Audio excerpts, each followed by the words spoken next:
our program, we will show a brief video from Drift, who is our collaborator for this virtual event today. Thank you all for joining us.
And I apologize about the sound. I'm not sure what's going on with the video sound.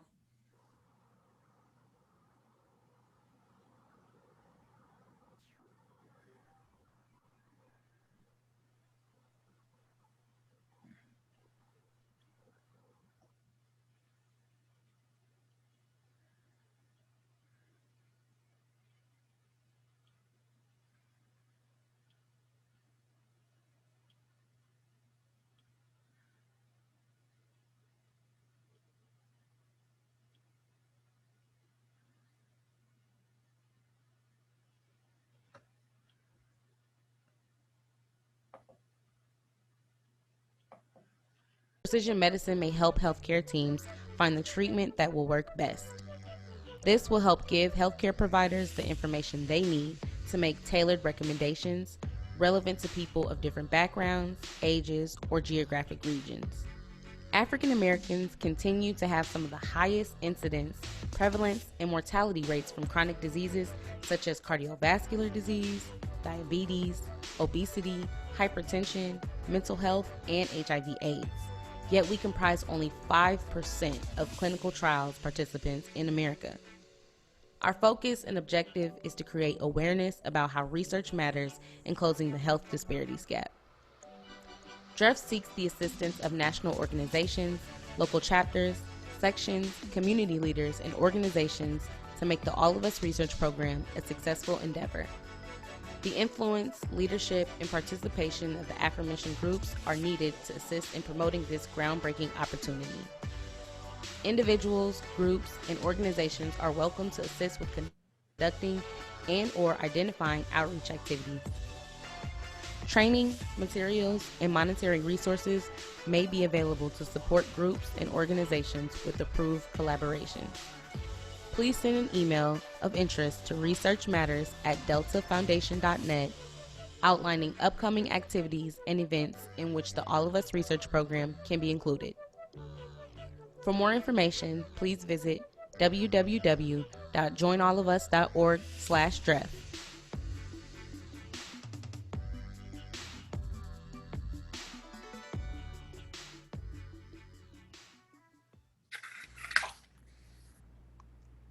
Well, Okay, go ahead, Ms. Kipling. I'm sorry. No, Sharah, go on. At this time, Ms. Kipling will introduce our panelists, and we will hear from across Georgia on various topics such as police brutality, voting, COVID-19, and much more. Thank you for your support in our virtual town hall, and I hope you enjoy the program. Good morning, good people. I am so glad that the National Council of Negro Women for the state of Georgia decided to do this town hall, and I want to thank them before we get started. But I also would like to have all of our panelists introduce themselves. And our town hall is about the future of Black people in America. How can we change our future? And in introducing yourselves, if you could give us where you think we are now and what is one thing we can do today that would change our future. And I'm going to start, I'm going to go alphabetically. Park Cannon, would you start us off, just an introduction? And what can each of us do today to change our future? Good morning, everyone. Thank you for tuning in. As you can see, I am in my Shirley Chisholm hole. I have pretty much everything on the wall. These are stamps of her. I have another plaque over here. And of course, her known slogan, unbought and unbossed behind me. And unfortunately, I think where we are right now is everyone is looking for their specific call to action. Congressman John Lewis's, last words that he wrote, which I think that if you have a kid in school right now, that is the speech to be memorized. That is the Christmas poem. But ultimately, the goal is to go ahead and make progress on what you care about. So I think that we're in the place where people are trying to figure out their own individual calls to action because there are so many of them out there. I know that one thing that we can do that everyone on this agrees with is vote to change our future. But I want to just dig in there and say that voting is more of a practice than it is just an in-sun game. We have to think about it as sometimes it changes, sometimes the process is different, sometimes it feels good, other times it doesn't. I know that when I first voted here in the state of Georgia, I was in my 20s. I was in college. Confusing that I wanted to run for office. So at age 23, I declared my run for office and became elected at 24 to the Georgia House of Representatives, where now we represent about 55,000 families between Midtown, downtown, and Southwest Atlanta. I want to thank you for having me this morning and hope that if anyone wants to stay connected, that they go ahead and find our social media.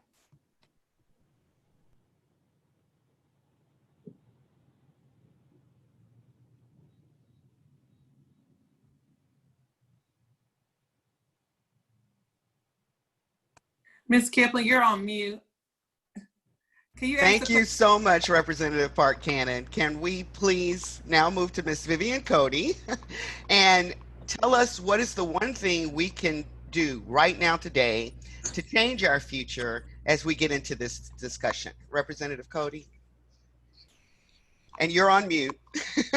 I know you're supposed to be. There you go. Good morning, everyone. The one thing that I see we can do here in Valdosta is educate ourselves. And what I see going on here in Valdosta, everybody want to be a leader, but nobody want to listen. And until we all get unified, we're not going to change anything. And what I see daily as being a representative of the city of Valdosta, I see us going back to the 50s and don't even realize it. One reason is everyone want to drive their own train. And our ancestors before us, they were more unified. They met together, they came up with a solution, and they solved a problem one step at a time. We don't want to do that here. I can only speak for South Georgia. And again, until we do that, we're not going to get anywhere because we're bickering and fighting each other. We're pointing fingers. And again, we must come unified. And I go through that daily. And the main focus with Monday being early election, we got to vote. And we got to go out there and get everyone, not just, we got to stop thinking of races and think of the person. Because I tell everyone, I'm the mother of 1,000 children. I only had 3, but I got 1,000 children of all different races. And my door is always open to all those children. They call me mama, grandmama, auntie. That's what we got to go back to, being a village of being connected with each other. Thank you so much, Representative Cody. And I'm going to go over to Carlotta Harris-Harrell. for our next tell us about yourself and the one thing that everyone can do today to help change our future. Well, good morning, everyone, and thank you for joining us this morning. And I think that probably what you will hear this morning from everyone is that the most important thing right now is voting. Our life depends on it. Our democracy depends on it. And so I think that voting is the most important of that. We need to make sure that we hold our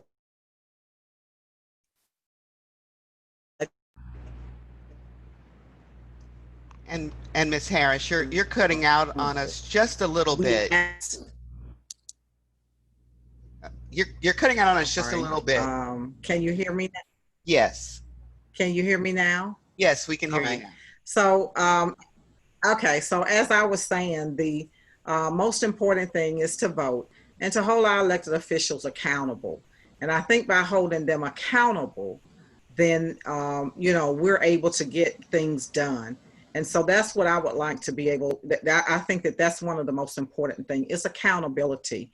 We ask for people to get out and vote and support us, as we run for office, as we hold these positions.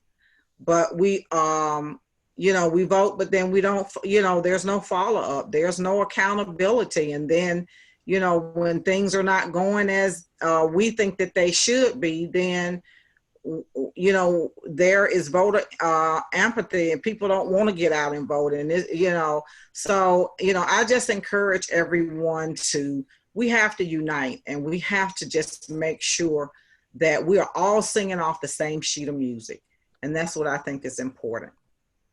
And State Senator Nikema Williams, I'm going to go to you next because I know your time is short. Where are we now kind of in this continuum? What is the one thing that we can do to move forward? And if you want to give your plug for voting for the congressional district seat, that'll be fine. So Senator Williams.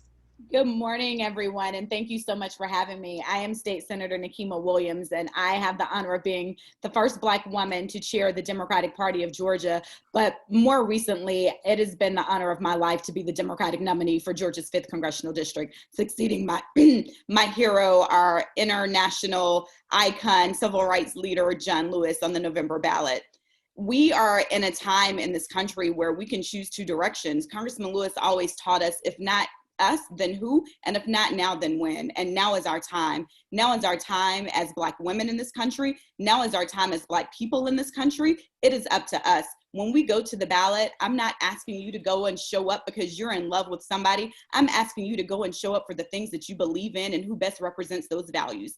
So when we show up to vote early next week, starting Monday, October 12th through Friday, October 30th, that is early voting across the entire state of Georgia, or you can vote by mail right now. You're voting for your future. You're voting for health care for so many in this country that need it. You're voting for our right to vote. Everything is on the ballot this year, and that's what you're voting for. So let's get away from the notion of we need to be in love with the candidate that we're voting for, and let's vote for those issues that we know that matter to us, matter to our communities, because we can do this, but we can only do it if we show up and we do this together. I'm committed to being in this struggle and this fight with you because we can get this done and we can achieve the promise of America for all of us. Thank you so much, and I look forward to the conversation today.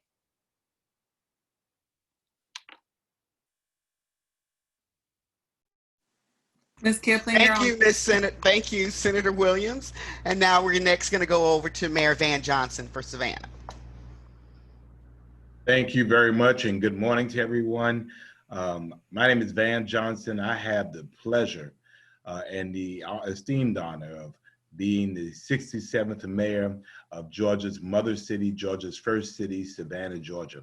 And I certainly count that as a privilege, as being only the 4th African-American mayor elected in Georgia's first city. And I appreciate being on this panel on this Saturday morning with these esteemed folks that are making such a difference in the communities around Georgia.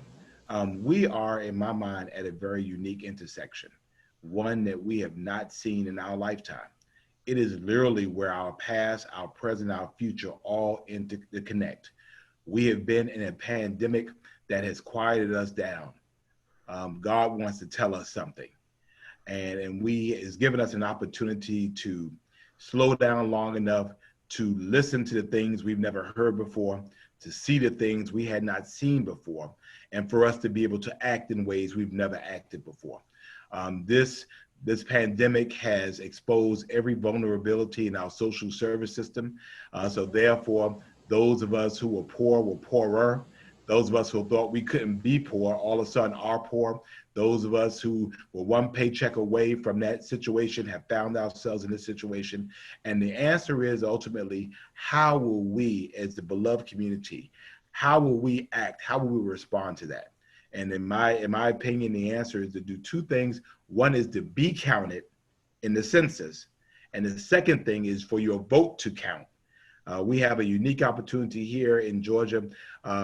2 U.S. senators, a variety of seats up and down the ballot. If Georgia does not get it now, we will mess up almost for a lifetime.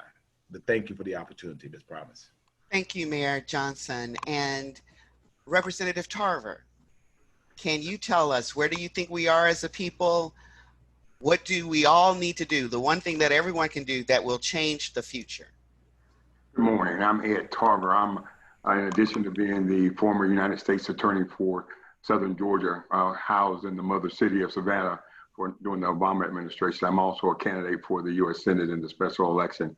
And I think the one significant thing that we can do is to stop limiting our expectations. Too often we set our expectations by what we think is possible, not with what we believe and know that is right and what is necessary. If you think back to the Obama administration, many before President Obama ran would ask the question, was America ready for a Black president? We need to pursue that, whether or not we believe that it was ready or not. We need to set our expectations, our demands based upon what's right, not based upon what we think others will accept. And I think that this time in our life is no different. We have a monumental issue of racism that's been confronting this country since its founding. For centuries. And we still have folks asking the question, are we ready to address racism in a meaningful manner where we can eliminate it? I think it's time for us to start looking to our elected officials based upon expectations for what's right, set our demands on what we want to happen, not based upon what we think the opposition or the other side will accept, but to do what's right for the community. And I think if we do that by way of the number of things that have been mentioned already, voting and engaging in the process, I think that we will move this country forward and we'll certainly move our communities forward.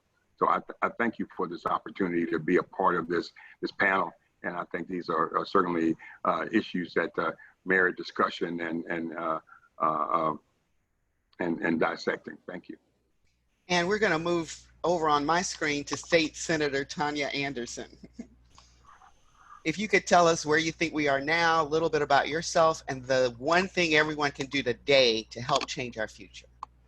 Well, good morning, everyone, and thank you for having me. I am a proud member of NCNW, the CAB chapter, and I absolutely love this organization, and I thank my state president for the invitation.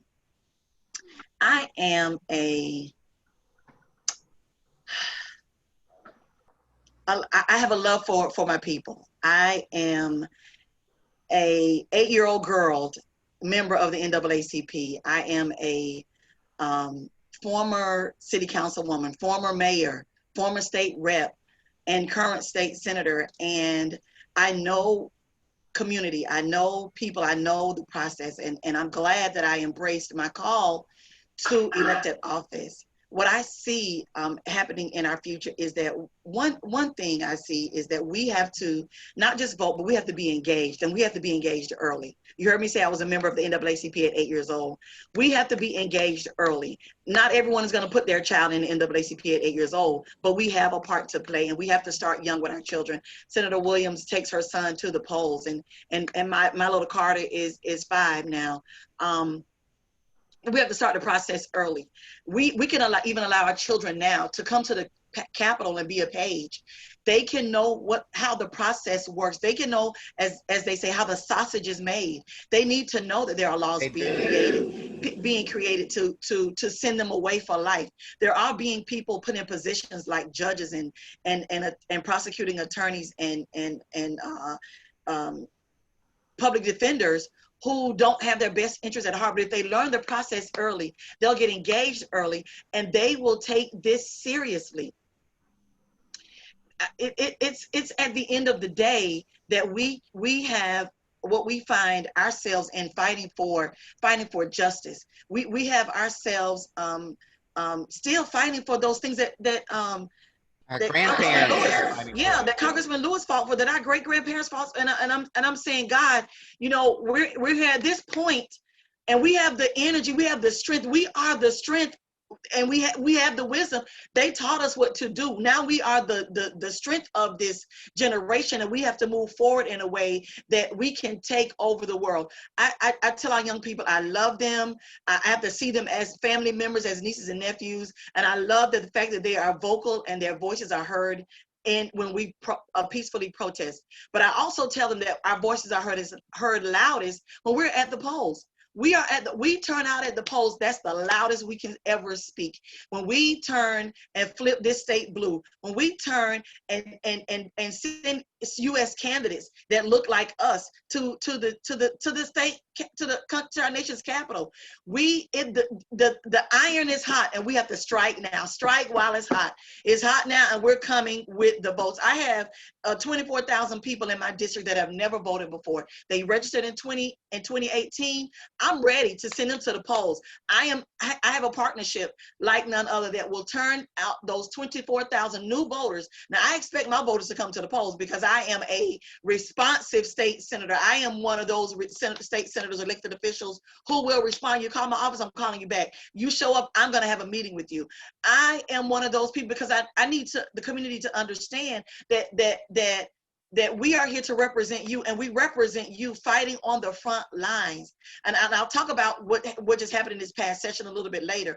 But the one thing that we can do now is engage our young people, re-engage the people that we've seen in the community engage, and be a part of, as elected officials, be a part of the community. Draw them in, let them know that this is our America. We built it, we're here, and we're moving forward with it in a positive way. So I'm not gonna keep holding on to the mic, honey, because I can, but I have to let you know that the iron is hot, and we have to strike, and we're gonna strike, and we're gonna win Georgia like we've never won it before. We're sending a message all the way from the South, from the South all the way to Washington, D.C., and we're not going back. We are not going back to the 50s. We are not going back. We are moving forward.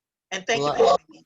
I love it. Thank you so much. And our panelist, Sherry Washington, can you tell us, where do you think we are now, a little bit about yourself and what everyone can do today to help change our future? Yes, first, I'd like to apologize. I am traveling, and I am leaving mayor.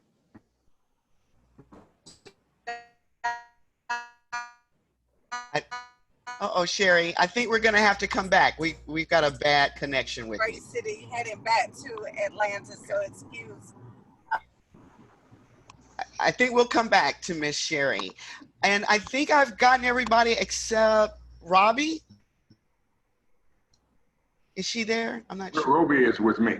Okay. He's part of my Okay, not a problem, not a problem. So that's going to move us right into the first question. And it's about police brutality and Black Lives Matter. And as State Senator Tanya Anderson just mentioned, we are fighting the same fight. For my parents, maybe it was Emmett Till, and then for young people, it was Trayvon Martin. So it's the same, it's not apples and oranges. We are fighting the same oranges that have been there since we landed.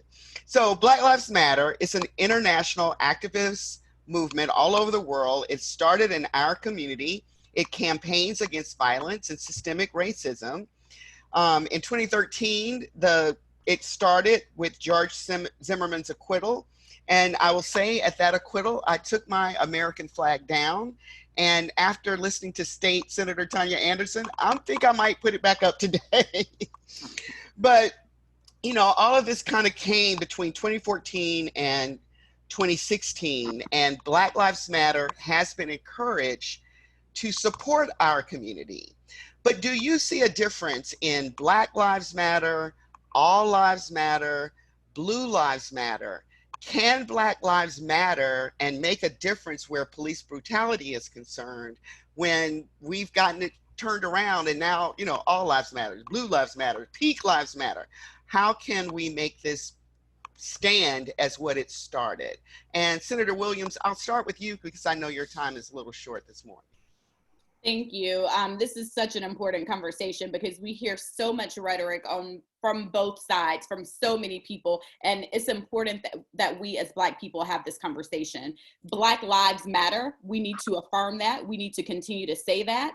And I think what we get into this notion of is listening to what is happening to people. When you think about the founding of this country, when you think about 400 years ago, what our people went through in this country, we're operating in a system, y'all, that was not designed by people that look like us or for people that look like us. So we have systems of oppressions that we are forced to operate within. So we have a long way to go to get this right. People ask me all the time what committees I want to serve on when I get to Congress. And I want to serve on the House Oversight Committee, not because it's one of the exclusive committees, not because it's one of the committees where you get to do a lot of fundraising or it's something that people think is important, but because on oversight, it's typically used as a committee for people to dig into, to look at, to have a gotcha for the other party. But I want to be on oversight because we have systems in this country, agencies in this country that were not designed to operate for people that look like us. And so when I get to Congress, one of my primary goals is to dig into the root causes of why we're still dealing with this and change some of these agencies and systems that continue to oppress my people, continue to hold us back, and continue to have laws on the books, laws, because people are following the law when they're shooting and killing us in the street. So we need to look at the laws that still make it legal to do these things. I know just this legislative session, I introduced a bill to end qualified immunity in this state, and it didn't get a hearing. It didn't go anywhere. I know Representative Park Cannon is leading a coalition right now in Atlanta, the People's Uprising, where we are calling for justice in the streets. But it's a coalition of elected officials, of activists, of community leaders, of business leaders, because it's going to take all of us coming together to address this. And until we can acknowledge that there are systemic oppressions of Black people in this country, we got a long way to go, y'all, but we have to name that first. So it's about getting rid of these systems. Representative Cody, what do you think? Can we eliminate it seems like police are just indifferent to our lives. You know, every day there's another story. Can we change that? Is that how we change our future? By changing, policing, especially policing towards us? One way to change that is training. I have previously worked in law enforcement. I started out as a jailer, classification officer. I was on the tech down team. So everything that you see happening now, I've been a part of that at one sense in my time. But it comes back to training. And when I was in training, if you made one mistake, your co-partner would have the ability to speak up, stop you. If you got too aggressive, someone would jump in to stop you from going that way. As the state senators just said, we got to have training. And then once we get the position, we don't forget your training that you went through.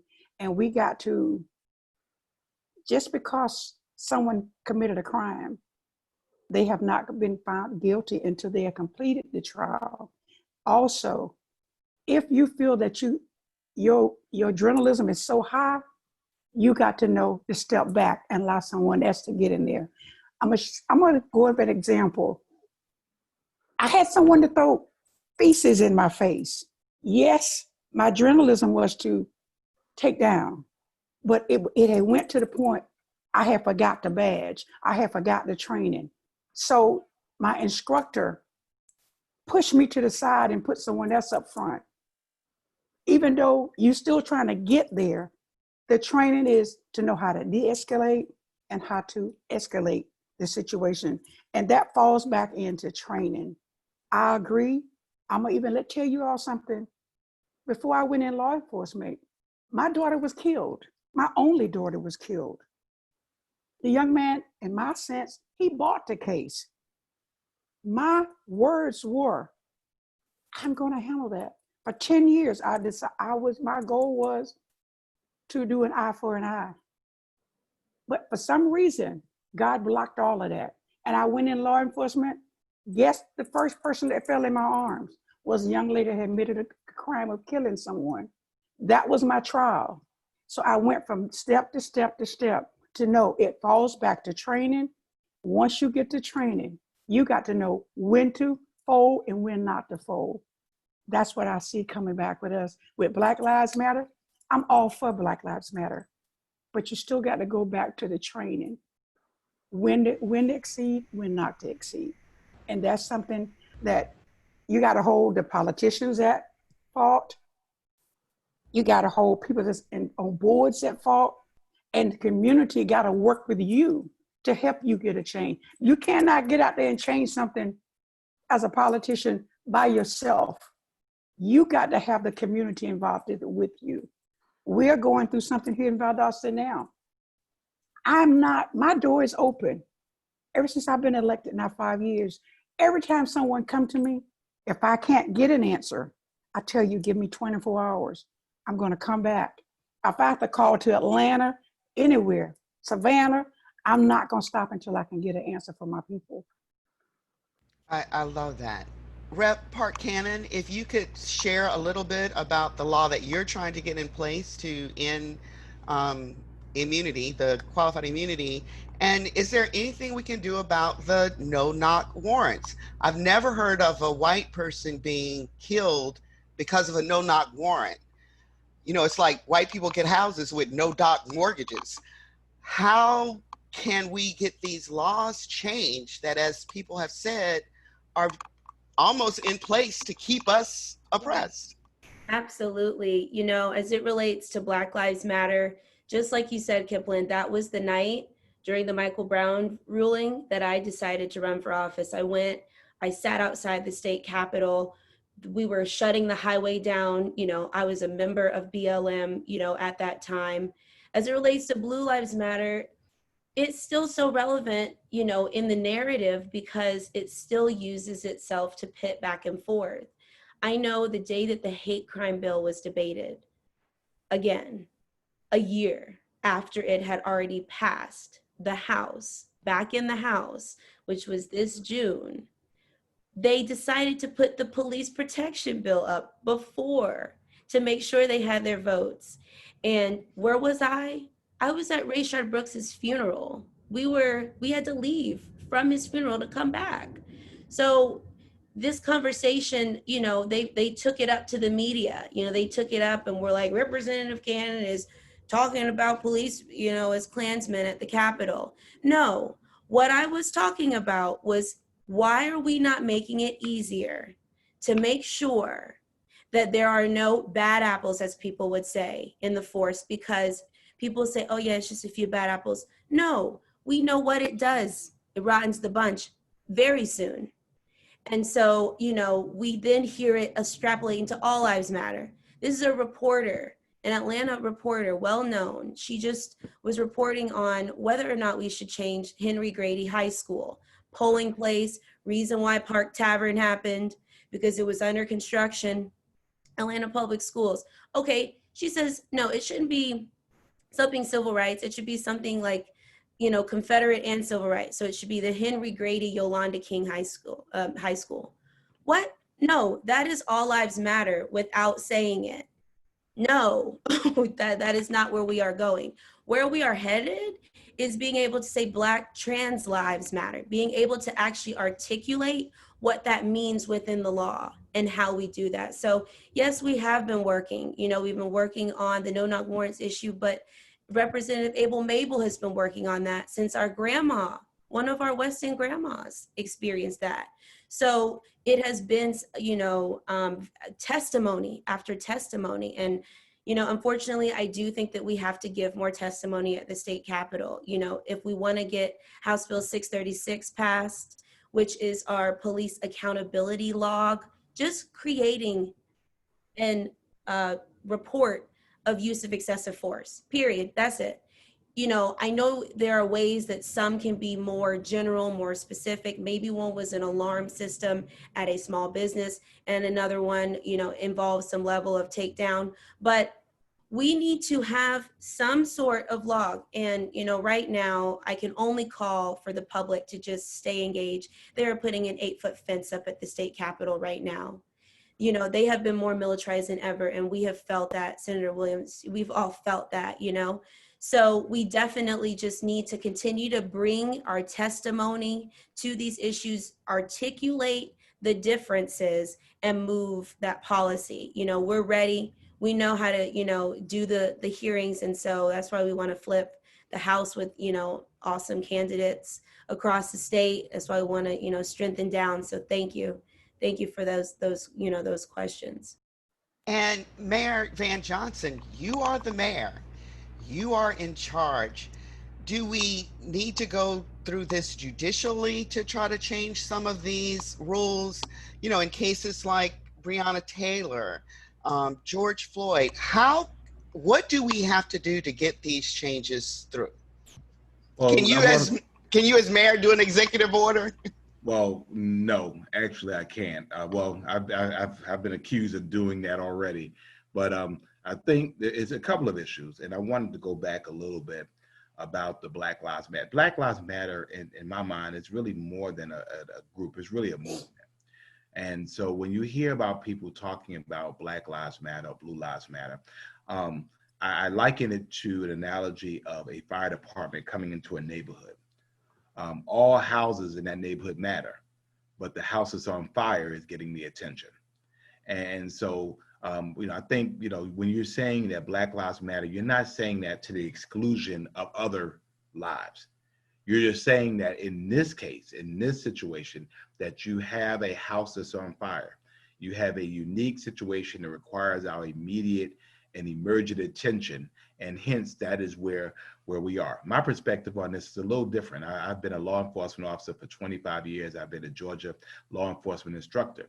And I will tell you that, we need police, and the vast majority of our police officers are good folks. They just want to, and I reject any discussion about defunding police.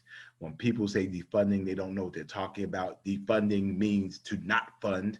And the fact is, when something goes down, we want to call the police. Otherwise, you have anarchy.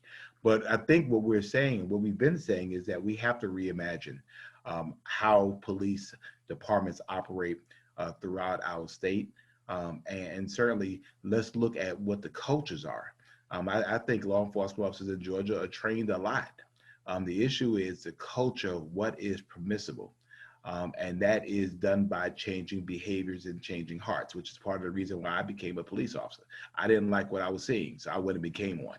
And we have to have people and make sure that it's absolutely clear that behavior other than absolute and total respect and integrity and courtesy to everyone becomes non-negotiable and becomes a part of your service.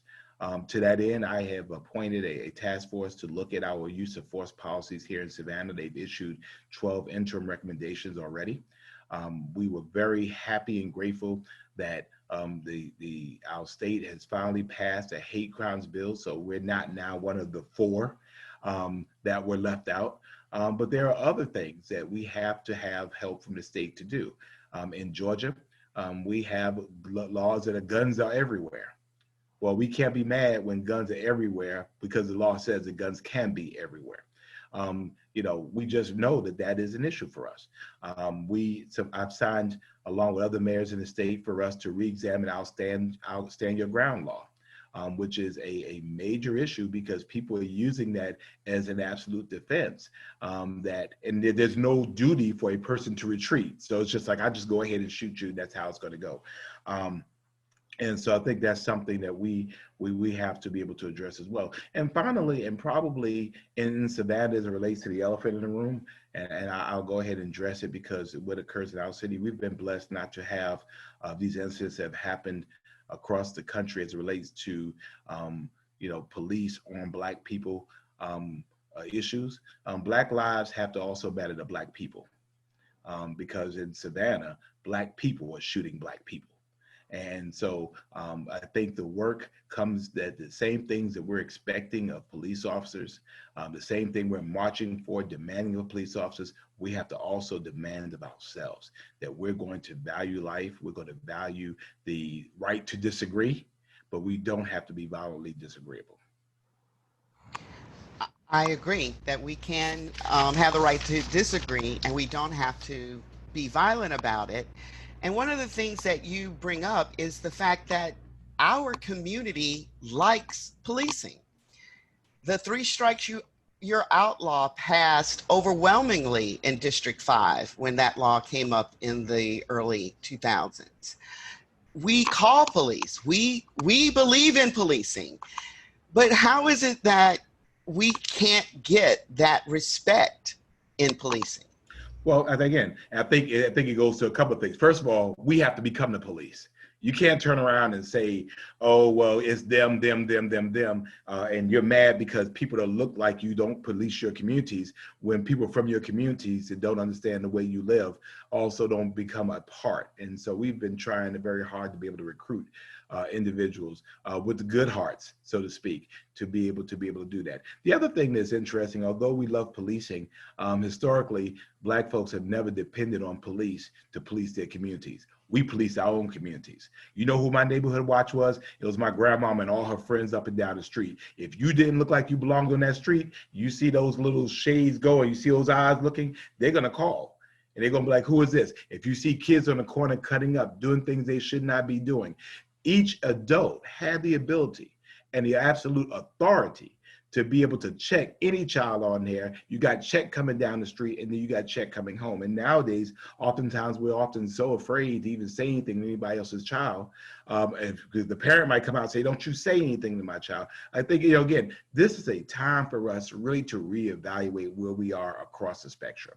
And so although I do absolutely demand accountability from a police department that is policing here in Savannah, that they are working with integrity and working with courtesy and respect, whether you have you work at the White House or you have no house at all, there's also that responsibility for us to make sure that we're managing ourselves in such a way that also is full of respect, courtesy, and integrity as we treat each other.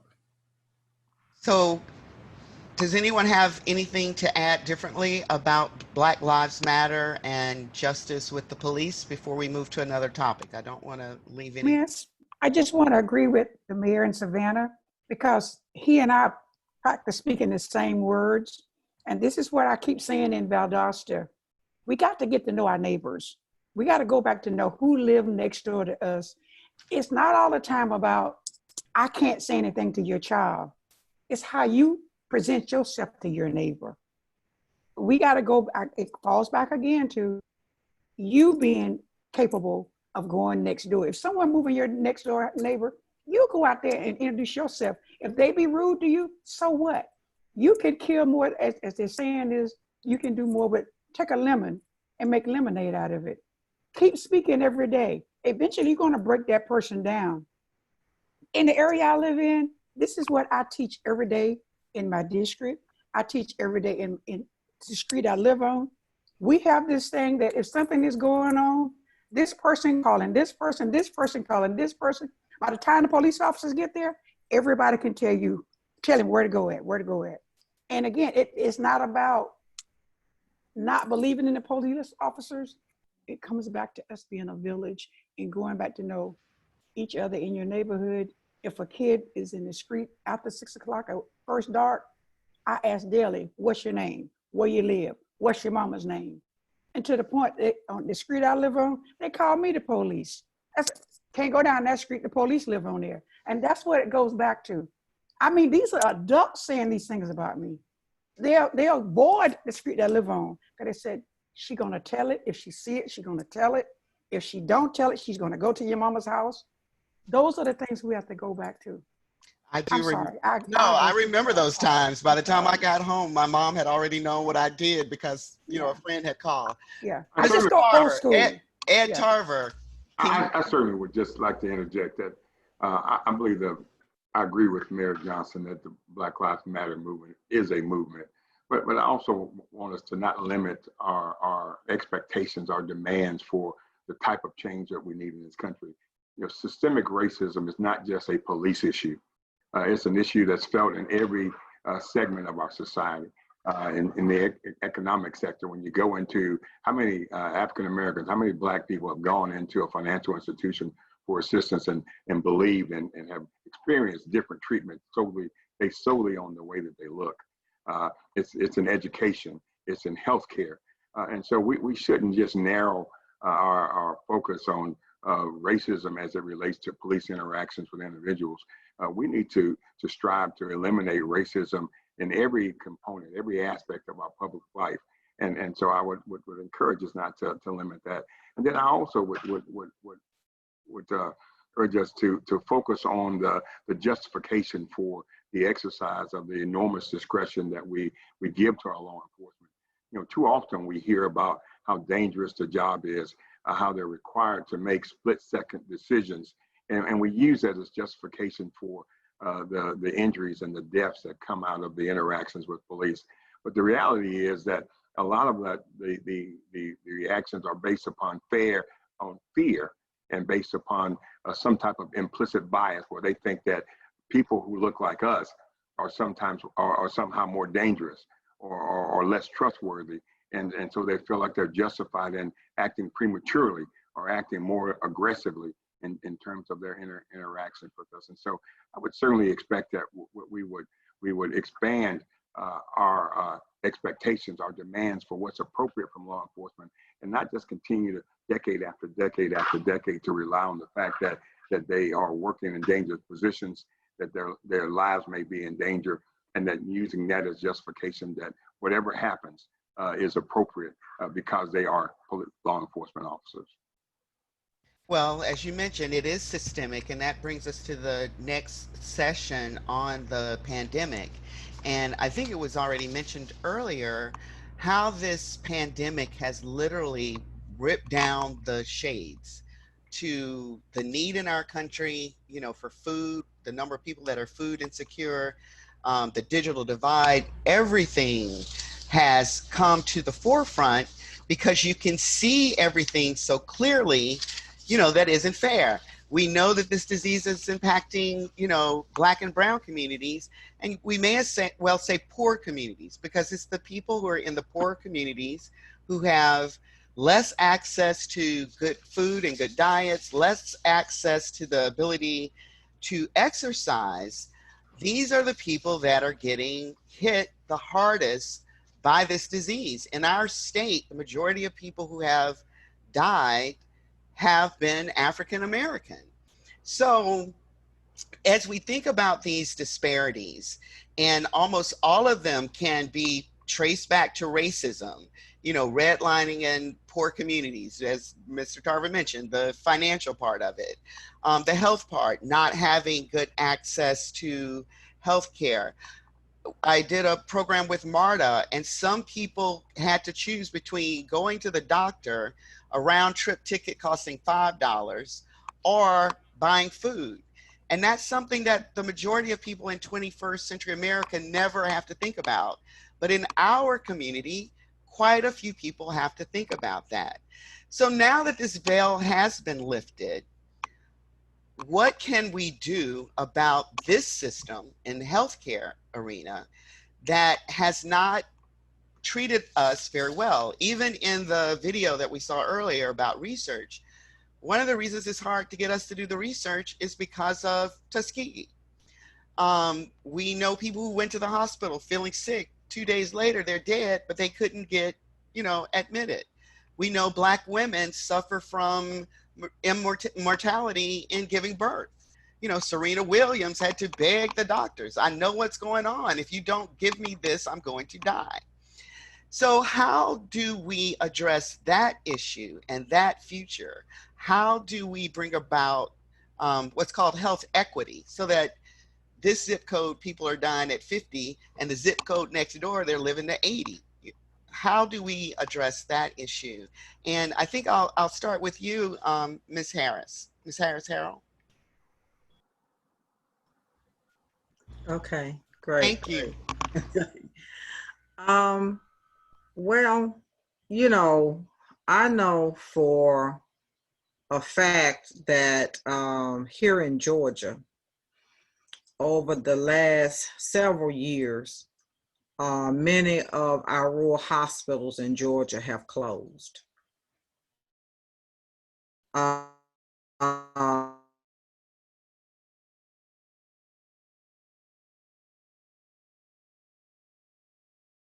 And that has happened because of, and or in order for those hospitals to survive and stay open, that was needed. That was much needed.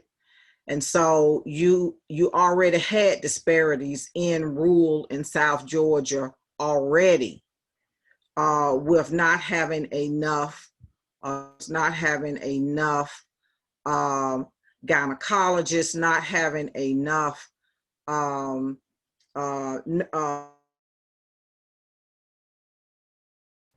nurse.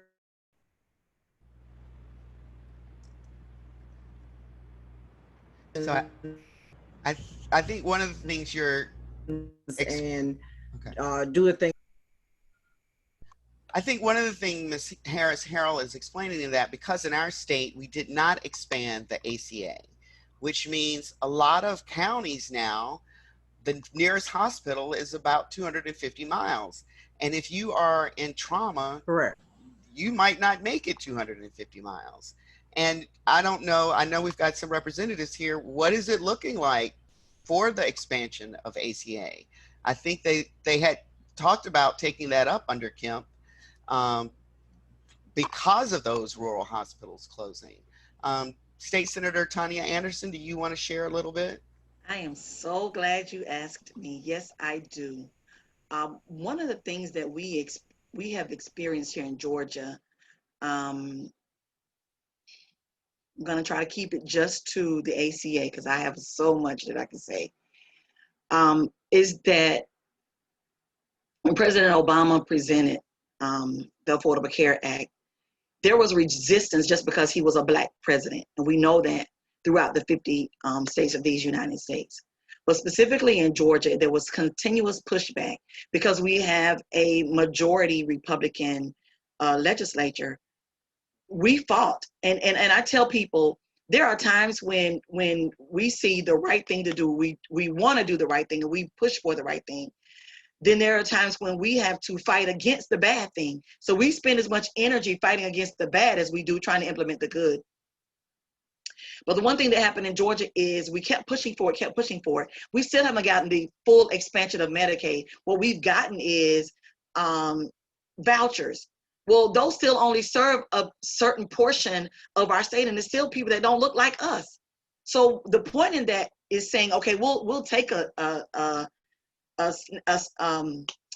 stab at, getting Medicaid, but we're not going to fully expand it so that everyone can have access to it. So we still find ourselves in a hole of, trying to service people who look like you and me, with a quality health care, which then puts a burden on the pandemic, which then puts a burden. So because all the systems are rolled into one, they intertwine. Our education system intertwines with our economic system, which again causes people to have to choose between buying high blood pressure medicine and paying my light bill, which then pushes people into situations as in, can I get to the doctor? Or, so we're still fighting that fight to get the full expansion of Medicaid. And I know it's because of our majority ruled assembly that doesn't believe in that everyone should have equal access to anything, let alone healthcare. But the fact that we find ourselves here says that we have to put more people in the legislature, definitely in the House at this point, and in the Senate that look like you and me, who care about the issues, who care about what, you know, matters to our communities the most. And so that's why we find ourselves in this place of consistent fighting, and we're fighting systems that have been here, of course, and designed to fail us in every way. But to see that we are still fighting to get full expansion of Medicaid, I hope we flip this House blue so that we can at least move forward. That is our leverage that we have to have the majority House. And then we won't have the issues of, and I know Representative Mabel Thomas and Representative Park Cannon fought for, and Representative Renita Shannon, how could I forget her, fought for maternal mortality and access to health care, and to expand that time after a woman gives birth to still have care, you know, because and the thing that you mentioned about Serena Williams, we as Black women and Black people in general, they look at us as having a high tolerance for pain. Well, I wonder why. You put us through so much in slavery. You still put us through so much every day. We do have a high tolerance for pain, but that doesn't mean we like it. That doesn't mean that we want to be in pain. It means that we are in pain and we want it to subside. We cannot continue to allow, you know, for people to just push aside our feelings, push aside, you know, what matters to us the most, push aside our rights. We have to continue to stand up for equal rights to health care, equal rights to a living wage, equal rights to a quality public education, because our tax dollars go into every system that is in this world, and then it's still used against us to keep us down and keep us suppressed. So I'll pass the mic, but I'm glad you passed it to me so that we can continue to say that we are still fighting. And I look forward to the day where we can have the majority, and then we can say what really matters to us the most is what has always mattered, and that's our Black life. Our Black life mattered to us then, and it matters to us now. And it's a movement, but it is also a wave of change. We have to make this change. We have to do it now. I said it earlier, we have to strike while the iron is hot, and I believe that we are going to go forward and flip this state blue so we can have the quality health care and the quality public education and just fair living wages, and just the life that we built for ourselves. Representative Mayor Johnson? I was just telling her to preach. I was just saying amen. I am a preacher, just in case you didn't know, but I try not. It kind of dawned on me. I try not to bring it out. I try to suppress it. Thank you, Senator Anderson, for getting all that out. Since I'm having internet issues here, you took the words out of my mouth. I do think that that's an issue that requires some more elaboration, and that, you know, we have 159 counties in Georgia. 142 of those counties are fall into the designation of medically underserved. You know, in addition to having served in the state legislature, in the Senate, and my public service, I also have had the opportunity to serve on a number of hospital boards. And one of the things that I think that doesn't get enough attention is the archaic regulations that govern our hospitals and control whether or not they're viable and whether or not they're able to provide services to communities. Georgia is predominantly a rural state. And although we have communities like Savannah and Augusta and Atlanta that have an abundance of medical resources, the majority of our state does not have those resources. And when we have people who, as was mentioned earlier, who have to drive hours in order to make the decision to drive hours to get healthcare, if they can afford it, we need to look at how our medical resources are distributed across the state, and to make sure that they're available to everyone. We've had 7 hospitals in rural areas to close. 2 more have announced that they're going to close, never to reopen again. And that has to do with how hospitals earn money, how they fund their ability. You know, what I've learned during my service is that many hospitals rely on elective procedures, the number of knee replacements and other procedures that they can schedule in their operating rooms to make up the funds that they need to make those hospitals profitable. It's unrealistic to think that in our rural communities that a hospital can survive based upon those criteria. So we have to be innovative, think outside the box, and make sure that we can provide our rural areas, those areas that are underserved, with the resources that they need in order to provide the service to their communities. And I don't think that that gets enough attention nationally. That's certainly something that can be addressed based upon legislation. And it certainly is impacted by the experience and the knowledge of the people that we elect. And so that's why I think it's so important that we elect individuals that have the background and experience to address issues that will have an immediate impact on the people that we serve. If I can add just to piggyback on what the senator said, I mean, Savannah has, well, we don't really have an abundance. The issue is that as these hospitals close down, Savannah is serving counties that are all the way around us. So then those abundant facilities become less and less. During the COVID times, we were taking folks from as far away as Albany that were coming here to address them. I mean, the fact is, I think we can agree here in Georgia that, you know, healthcare should be something that's a basic right for everybody that lives here. I mean, here in Savannah, we were fighting our own governor just to wear a mask to protect us from COVID-19.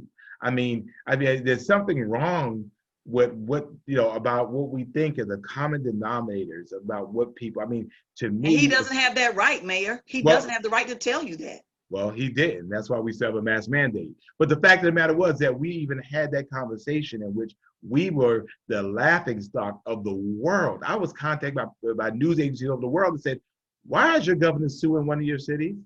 I mean, if the science is saying that we should wear a mask, and the reason why Georgia is not as far along as we should be is because we still have not had a statewide strategy based on science. We know that the expansion of Medicare would have reached thousands of Georgians that would have given them an opportunity to be able to have preventative health care that they would need. The problem is we wait, and so the problem is exacerbated, and so now we're doing emergency procedures based on things that could have been prevented. And so as Senator Tarver said, I mean, we have to be able to create people who will make better decisions. And some things are just not red or blue. And healthcare, healthcare should be and one science. I mean, science shouldn't be red or blue. Healthcare shouldn't be red or blue. But as you all speak to some of the rules governing healthcare, there was a recent article in one of the national newspapers, I don't know if it's New York Times or the Washington Post, about why hospitals turn away Black people. And it's because we, as you mentioned, we won't go when the symptoms first start. And that's not men, and that's African Americans do not go when the symptoms first start. They're going to shake it off. It'll be all right. Take the Robitussin, take a nap, you know, it's all good.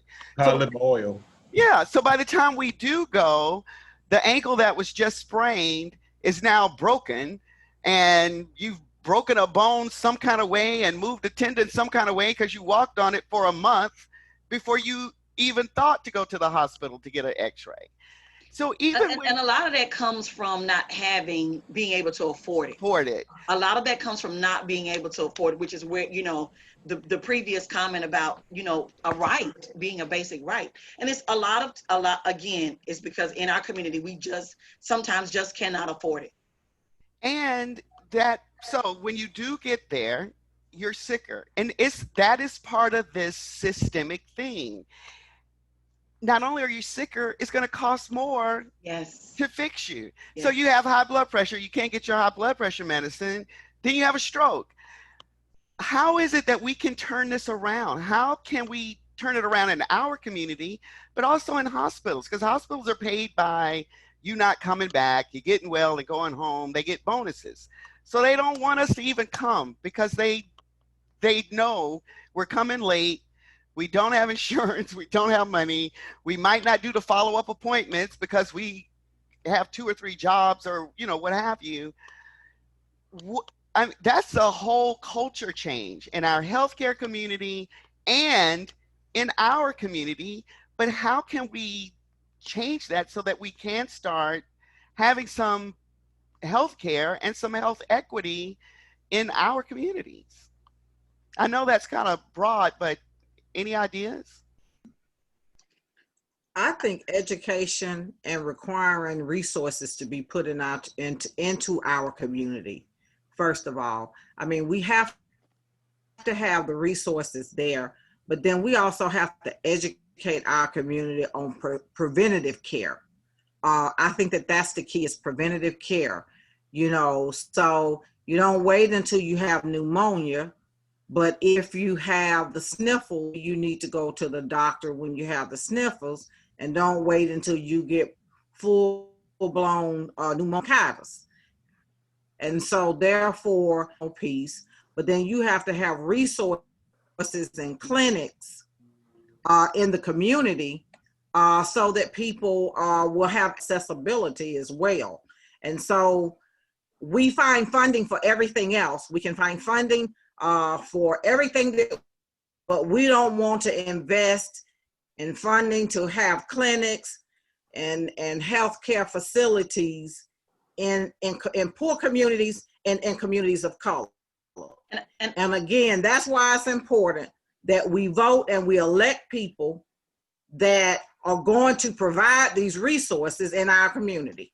I was going to say that, Carlotta, and I appreciate you getting me started on that. Education is definitely a plus, but we have to demand the resources, because even with the census, that's where the funding comes for, hospitals and clinics. But then we also have to elect the right people, because if the majority is saying, oh, we need to cut back on healthcare, and millions or thousands of millions of people are affected and hundreds of hospitals are closing, then that's because people in the majority made a decision to close hospitals that will impact low income or poor communities. So yes, it is all of that, and we have to educate our communities on having people that look like us that will make those decisions, completing the census that will send those federal funds here, and then demanding that it's represented in our communities. If we're paying tax dollars and state taxes and federal taxes, we can demand that a clinic, an outpatient clinic, or some type of medical center is in our communities. And then when we get that, we can use those resources to go into the communities and educate, because people will not always still feel comfortable or feel safe being in a doctor's care. And even now, I still, and as an elected official, I can say it, and as a citizen, I can say it. I still have second guess our healthcare system, because is it you didn't care for that person because they didn't have healthcare? Is it that you just, gave them something and sent them home so they could die? I mean, there still has to be trust in our healthcare system. It still has to be. But if we put people that look like you and me in these positions, whether they like it or not, we can demand the change in our community with the resources, and we'll see the difference. We'll see the difference, because if we can get if doctors, this is such a system of doctors making money, pharmaceuticals companies, making money, and the doctors being there to present the medication. If it's not, if it is to a point that we can get it to the community, then we can demand the change, and we can demand what we want to see. So I'm gonna stop there, because I can continue to go on. I'm gonna jump in. Isn't it a matter of that we need universal access to healthcare regardless of ability to pay? I mean, anytime a person has to make a decision between seeking healthcare and paying their mortgage, or paying their rent, or feeding their family, obviously we all have that obligation to those that we serve and that we represent, our families, and many of us are going to choose to delay care for ourselves in order to help our children, or in order to help our families. And right now, we have too many, and especially in our community, who have to make a decision as to whether or not they're going to go and seek health care as opposed to using those funds to do something else that they believe is more important. Not necessarily more important to themselves, but more important to others.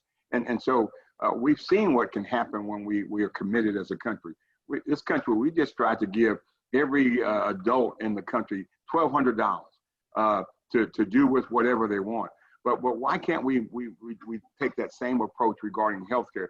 That if a person needs healthcare, regardless of the magnitude of the healthcare that's needed, that they can go and seek and obtain that healthcare without regard to their ability to pay for it, and without concern that if they get that health care, that they're going to face some type of financial catastrophe. So I think that that's a key component of the discussion. I think as for me, we have to elect righteous people to be able to not only speak truth to power, but also speak truth to the masses.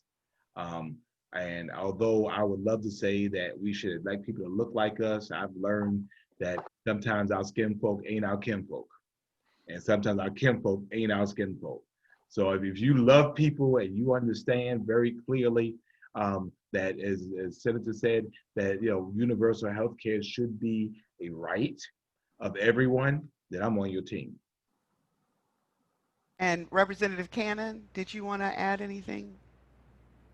I think it's all really good. I just wanted to remind everyone that 2,995 Black people have died in Georgia from COVID-19. We do not live in a state of fear, but as a healthcare worker, I work in the clinics with moms and babies in the hospitals here. 558 of them have been in Fulton County. And 80% of the women who have gotten 80% of the healthcare workers who have gotten COVID are women across the state of Georgia. So as we look, through, like we were saying, hospitals like Phoebe, where I was born, and where inmates are transferred from Lee State Prison right through Leesburg, right through Phoebe, we do need state oversight on these issues around how we address healthcare during and post COVID-19 in Georgia specifically. We know that the racial implications exist in healthcare as well, which is why back in 2019, December 10th, Representative Abel Mabel, a number of us, Representative Renita Shannon, we filed a bill around the maternal mortality issue specifically to implement evidence-based implicit bias programs for its healthcare professionals, because these are types of continuing programs that the state can do at very little cost. If there is dedication to doing it to protect and prevent maternal morbidity and mortality, as well as infant mortality. And so we are still on the front lines of what's going on right now, and we're trying to continue to give that testimony. I know that some state legislators and senators, Black women, created a day in which we just went to the Capitol and spoke about who has passed from COVID and what is going on and how we get our messages of truth out. I very clearly said in a publication that at a certain point, the Department of Public Health was not able to get out timely and factual data. It was being manipulated at that point. And so when we started talking about, how we increase people's interest or willingness around a vaccine, around clinical trials, this is a really deep conversation that we need intergenerational input on that is community approved. And, I look forward to putting, legislation forward as we go back. In January, they were saying we were going to have a special session, but, we're not seeing that shake out. They didn't pull that, political bag, trick. So thank you very much. So, this is our first pandemic, but scientists are saying that these will happen more and more, partly due to climate change. What can we do now so that when that next one comes, the Black and brown people aren't the people being killed disproportionately? Is there something we can do now? Does this mean we need to start educating more of our children to be the healthcare system, as Representative Cody and Mayor Van Johnson spoke about joining the police force to, bring the change? Do we need more of us in the healthcare system to make rules? Do we need more of us in science and research? How do we prevent this from happening in another 100 years? Or if we don't go 100 years, if it's 20 years from now? And anyone? I just wanted to say one more thing with regards to, and I'm not sure, and maybe Senator Anderson or Representative Park Cannon can respond to this, but one of the things I think that could also help in rural parts of Georgia, where you have lack of physicians, is to pass some legislation that would allow nurse practitioners to practice independently at their full scope. And I know that that's what my daughter is a nurse, and I know that that is one of the things that she has been advocating for here in Georgia, is that you have nurse practitioners that are pretty much can do everything that a doctor can do, but they can't operate under the full scope in Georgia. So then that would allow for additional resources in a lot of these rural communities to be able to have accessibility. So definitely, I just think that that's something that we should look at as well. Any more thoughts around health and health equity and what we as citizens can do to maybe push our representatives towards seeing health as a rite of passage? And, we are the only industrialized country that doesn't have universal health care. Most other countries do. And if you ever need health care in another country, I was in Brazil, a friend broke his leg. We were calling a travel agent trying to get out of there. And one of the locals were like, go to the emergency room. It was $150. See? They fixed his leg, put him in a cast. He put it on his visa, and we stayed for the rest of the week. I mean, it was no big deal. But here, people go into bankruptcy to pay for the Tylenol pill that they could have gotten at CVS for, a bottle for $10. And everyone they took at the hospital was $100 a pop.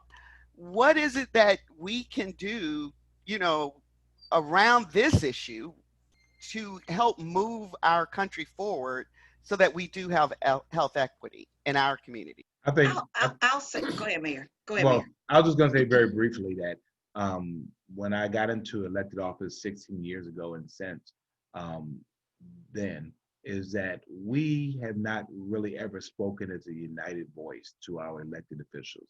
I've had business folks giving me the business agenda. I've had the LGBT folks giving me their agenda. I've heard, but not African Americans to say, these are the things that are important to us. And understand we're not a monolith, but these are the things that are important to us. And this is the agenda we want you to push statewide.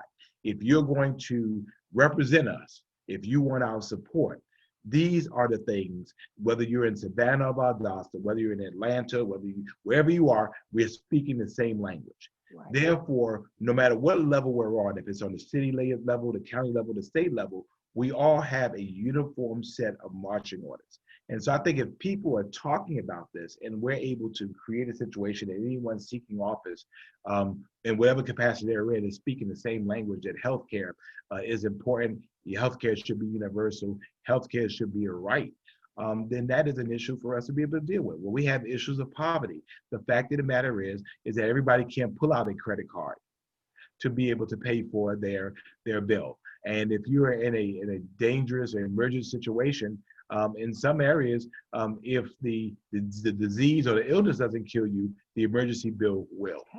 Come on now. So that I'm so glad you said that, Mayor, because the one thing that we have to do is, we're saying hold our elected officials accountable. This is what we have to do, how we do it.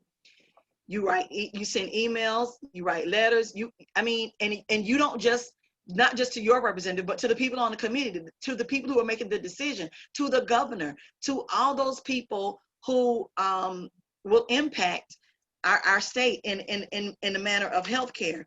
And that means even you might not even be able to show up, but if you can show up and give testimony. If you can't, watch it online and send your email, make your phone call, hold them accountable to the point that, and I'll say that because where we are with Representative Cannon mentioned and I mentioned it earlier, the maternal mortality funding, where we were is that we stood up and said, we demand that you fund this. If you can fund, and I say this all the time, if you can fund bass fishing and you can fund all those things that don't benefit the entire state, you need to fund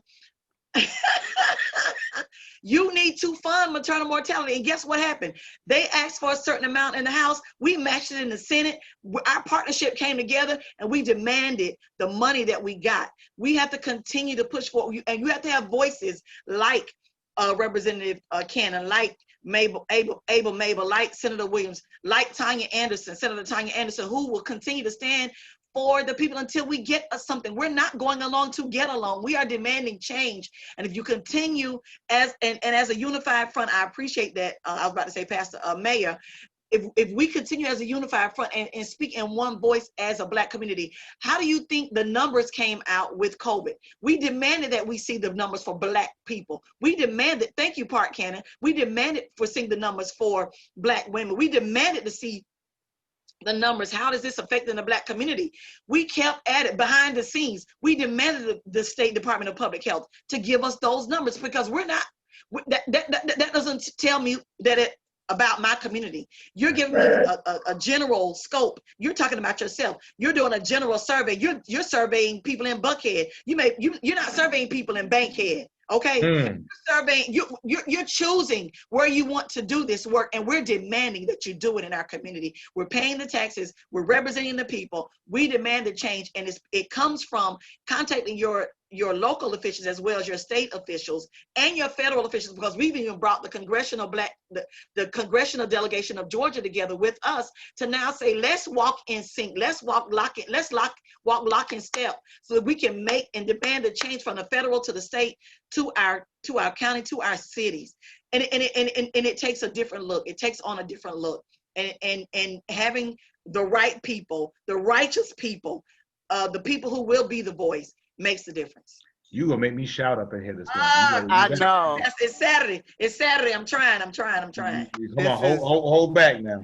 This is good, and I love that. If we could put together the Black agenda on those high things that we all agree on and need, and this is off the script, so to speak, but we keep talking about, education, health education, justice education. Do we need to talk about civic education? Because I don't know if you guys heard, Shaquille O'Neal is voting for the first time at the age of 48.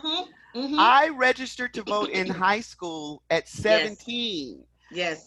So I think I had turned 18 when I voted the first time, but I may have been in that 17 and a half, period. How do we put that back in schools? Because I've run into young people who say that they never voted. We had someone talk about taking Nakima Williams. She always puts the picture up with her kid going. I always went to vote with my parents as a child. And I take, my brothers and siblings, they take the kids with them to vote. How can we change this? Do we need to start at the school? Do we need to start at home? Do we need to do both? We need to do get both. The church to start registering people? All three. I'm not cutting you off. I'm just eager to get to this point. We need to do all three. My mom and dad are community leaders, still community leaders. They NAACP, SCLC, all the things that they could possibly do, and they brought us up in it. My older sisters probably got away from my brother, and I did not. We didn't escape it. And I'm glad we did not. I'm so glad we did not. And they didn't let them off, my older sisters, off the hook either. The point is, it has to be all three, because the community is the family, the school, and the church. Come on now. I'm trying to. Come on now. The community, man, the community is the family, the school, and the church. You can't have a community without all three. And my dad always says, a charity starts at home and it spreads abroad. And that means love. What you put in your children, and when I say this all the time, what we put in our kids is is the return that we get.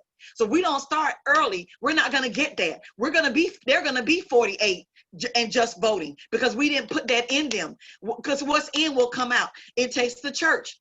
And me growing up, I'm a 7th generation AME. That is a church that will educate you from the Rudy to the Tootie, from the cradle to the grave. You're going to get education in the AME church.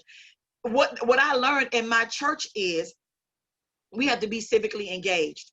You can't lose, you won't lose your 501c3 by telling people to go to the polls. You may lose it by telling them who to vote for, but you won't lose it by telling them to go to the polls. And that's what we have now is a wave of being afraid of losing a 501c3 over a church. You can't lose it if you're just telling people to go vote. Even if you're registering people to vote, even if you're taking people's souls to the polls on Sunday after church. And then you have, what did I say? The church, the community, and the school. Then you have the school. We have to put it back in the schools. We have to be able to explain it to our children in a way that relates to them. When I go speak, and I know you have this opportunity too, Mayor, and all other leaders on the line. When I go speak at a career day at a school, the first thing I do is introduce myself. Hi, I'm Senator Anderson. You see this nice, beautiful badge. Thank you. Nice to meet you. I take the badge off. I put it on the table. I said, now let's have a conversation. I need to talk to you and help you understand what's happening.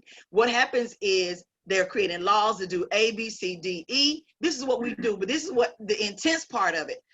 So it takes explaining to the kids, you can't put a Burger King next to, a landfill. You can't even really have a landfill. You got to explain it to them, break it all the way down so they can understand, that people on the city level or the county level are the ones who have the funding for your park. Then they can match and partner with your state, and then they can match and partner with your federal government. We can bring bigger parks. They have to be able to understand it in a way that they can break it down for them. But it takes the home, it takes the family, it takes the church, and it takes the school to build our community and to build it strong. We just have to find the right leaders to stand in the front and lead the charge. And I'm one of those who will stand with you across the state, representing 11 million Georgians. Can I add something? Yes. It amazes me, and one of the saddest things the older I've gotten is that we have worked so hard to give our kids the things that we did not have, that we did not give them the things that we did have. Oh, come on now. You can't be pitiful and powerful at the same time. Oh, Lord. And so for us, we've never depended. I'm in a generation like many of you. We didn't depend on the school to educate us on anything. And the fact was my home was where I was taught. And if mama and daddy didn't teach me, grandmama was going to teach me. But there was going to be somebody that was going to have that conversation with me, and I've had them throughout my life. And so we have to empower folks to take their power back, the power that they've given away. To understand that voting is important. I voted from the day I was able to vote, and have voted every time since, because I was always taught that it was important to be able to do. Certainly when we look at our Jewish friends, the fact is young Jewish kids know about the Holocaust, and they know about it because they're taught about it from day one throughout their lives. And so we have that responsibility. Instead of waiting on other people to teach us about us, we have the responsibility, to learn about us and know about us, but then to educate, but not only about the right to vote, but the responsibility of voting, and then the responsibility of holding people accountable, and telling people. I mean, I'm glad that Shaquille O'Neal is finally voting, but I'll tell you one thing: he's not the only one. That's right. And so there are not only athletes, but there's stars and that our kids emulate. And the fact is, they've never, although they were the beneficiary of somebody else's sacrifice, that they never ever took part of these processes themselves. And so I think, we can't do it ourselves, but we have to be able to allow our families, our mothers, our fathers, our grandmothers, aunties, big mamas, big papas, and all of them to take that power back, and to be able to, again, teach them what they should know. So when they get old, My. And the problem is because they never departed because they never knew. Yeah. I was coming. Speak before Senator come back and preach again. Yeah. Because I'm taking notes off Senator. And I saw you waving your hand. I saw you waving your hand. All I want to say is that, speaking from me, my mom and dad, I never saw them register. They were sharecroppers. And I was, well, I ain't gonna tell you how old I am, but this would tell it. I was born and my mom was on the change. So I was like raised as the only child. my father was sharecroppers. At the end of the year, they had nothing. And by going to school and being around other teachers, and they taught this into me. Now in my area, I got senior citizens that's saying they dependent on Jesus. Jesus gonna fix it. I got young men that I was trying to get registered, and I'm still trying to get them registered. What difference does it make? And it's people like you all that is educating me more to be able to go out there and want to work harder to get these people to understand the importance of us voting. Our voice will make a change. I have tried so hard to get some of the people in Valdosta to just complete the census form. And I've been beat down so till some days I just cry because I'm gonna go a little further. Even in the position I'm in, I get beat down as being a politician from my race and from other races. But I keep getting up because networking, I'm learning from you all. It's a learning process to continue to get up.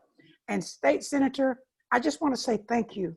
I might have to leave, but I'm taking notes because my sister has dementia and she's been rushed to the emergency room and it's not looking good. But you all just pray for me. Let me keep listening as long as I can. But if you miss me, Sharah, Denton, record this so I can come back and get it. Thank you. Thank you. And I saw you wanting to say something, so I'm glad you were able to jump in. Ms. Harris Harold? Yeah, and I just want to say, even just going back to that, to your question, you know, I was taught through my parents. My father was heavily involved in the civil rights movement. He's a pastor. He marched with Dr. King. He's one of the original freedom singers. My mom was in the civil rights movement, and she worked alongside Congressman John Lewis. So that was instilled in us as children coming up. The first thing you had to do was register to vote when you turned 18. And I've been voting ever since that time. But then that's also something that I instilled in my children. And so it has to be taught from home first, you know, and then, you know, of course, I grew up in the church. So, you know, my church is very, you know, active about getting people out to vote. And then again, like you say, in the schools and stuff. But it's really up to us as parents, as a community, to make sure that our kids are educated in the process. Now, I am so happy that Shaquille O'Neal is voting this time, because guess what? He gets to vote for me. He has actually endorsed my campaign. I'm running for Henry County Commission Chair. And we have gotten Shaquille involved in politics here in Henry County like you never believe. And so, yeah, so we're really happy to have him voting this go round. But it is about educating and talking to people about the issues that impact you the most, because your local issues really impact you the most. Yeah, it's important to vote for president and Congress and all of that. But at the end of the day, your local elected officials, it impacts you the most. The one thing that I wanted to talk about on the education piece is about, we're always excited to go and vote in the general election. But a lot of our elections are determined in the primary. And those are the school board races and our judicial races. And when we talk about changing the criminal justice process, when you talk about electing judges here in Georgia, those decisions are made in a primary, and they know that we, Black folks, do not go out and vote in primaries. And so therefore, you get what you get on the bench, because we won't go out and vote in primaries. And so one of the things we've got to educate our community on the importance of going, and the school board elections are determined in the primaries, and your judicial races are determined in the primary. And so we have to do a better job in educating. Those are some of the biggest budgets. They control a lot of the dollars in our community. And so I just want to make sure that people understand the process. We have to make sure that our community understands the voting process and how it really impacts us as a community. Yes, we do, because you may never come in contact with the president, but you are more than likely going to come in contact with a sheriff or a judge or, you know, one of the other folks. And you guys are moving us right to our next topic. Our state is known around the world for voter suppression. We are on the news all the time. There's a postcard, greetings from Georgia, the voter suppression state. What can we do? You know, one of the things that you all said at the beginning was voting. What can we do to ensure that everyone who wants to vote can vote and can vote without intimidation? I'm going to defer first to either Reverend Anderson or Reverend Cannon, and then I'll just amen whatever they say. I'm saying that one of the things that I go back to is the runoff race with Keisha Lance Bottoms and Mary, I can't think of her last name. Norwood. Mary Norwood. In that runoff race, fewer than 20% of eligible voters turned out. And that was the race for Atlanta's mayor. Well, I became mayor at the beginning of this year. And we did something really interesting in Savannah. We actually had more people show up for the runoff than we had that showed up for the general election. Because people always say conventional wisdom was people don't show up for runoffs. You have to give people something to show up for. And so we first of all, we rejected that, you know, we were not going to even buy in unless people were going to show up. And so I think I started off with 46% and then ended up with over 60% for the runoff. We have to keep on, you know, we have to keep with the belief that every election matters. A primary matters because in some set, the fact is that, you know, that die is already cast. That person is already seated because there's not going to be any opposition. And then runoffs are important as well. And we know conventional wisdom often says that, you know, if you're the underdog, then, you know, you might be able to win it. Again, for us, we have to keep saying that every election, whether it's for the dog catcher in any community, is important. It's your voice. We talk about, and someone mentioned, there's oftentimes we're so woke about everything.